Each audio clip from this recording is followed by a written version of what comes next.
Bir dənə şey qayda deyim, qurban olun, bunu yadda saxlayın.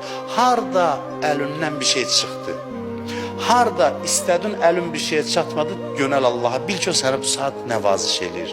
Allahın xoşu gəlmir bəndəsin nəyəsə çatmasın. Allah artığın verməklə məşğuldur.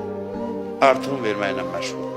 Deyirsən ki, qüdrətin çatır, bəli, rəhəmlisən, bəli, mən çalışmışam, bəli, nəticə yoxdur, deməli, sən daha üstün bir şey mənə vermək istəyirsən bunu verməməklə.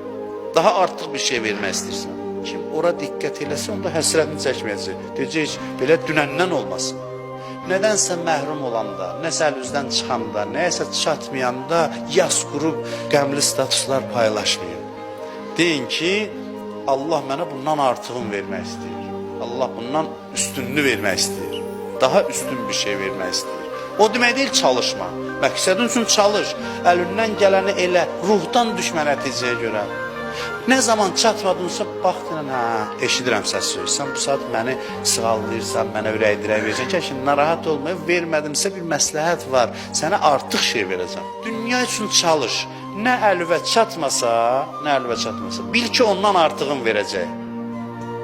Nə əlindən çıxsa, o saat qulaq as, səssizlikdə Allahın səsini eşit. Kim deyir Allahın bu səsini eşitməsə, onda dünya onu, həsrət onu öldürəcək.